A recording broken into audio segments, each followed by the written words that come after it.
In today's video, I'm going to teach you how to set viewer or editor permissions in Google Drive. Whether you're collaborating on a work document or simply sharing photos with family and friends, understanding how to manage permissions is crucial to keeping your information safe and accessible to the right people. Let's dive in and walk through this process together step by step. First, you'll want to open your preferred web browser and go to Google Drive. You can do this by simply typing Google Drive into the search bar of your browser and clicking on the first link you see. Once you're on the Google Drive homepage, you'll need to make sure that you're signed in with the correct Google account. If you're not logged in yet, you'll be prompted to enter your email address and password to access your drive. Now that you're in Google Drive, take a look at your files or folders and decide which one you want to modify permissions for. Hover over the file or folder, and you'll see a little three-dot menu icon appear. Click on this icon, and you'll see a drop-down menu with several options. Among these options, you'll find Share.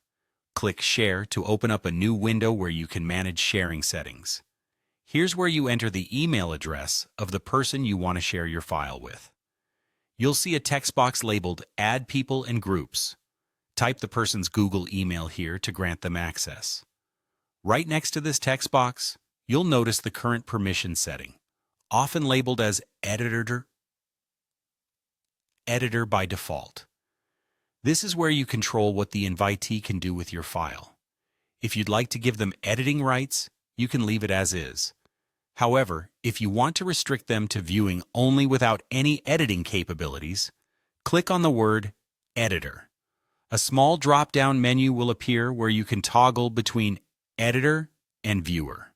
Select Viewer if this is your preference, ensuring that the person can only view the document but not make any changes.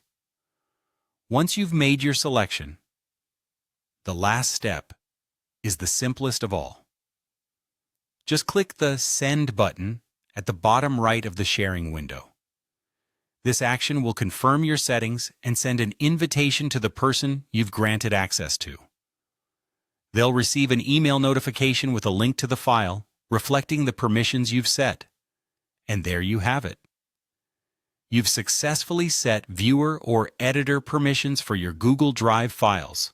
Remember, managing permissions effectively not only keeps your files secure, but also ensures that they are shared with the right people at the right access level. Thank you for watching, and I hope this guide has been helpful.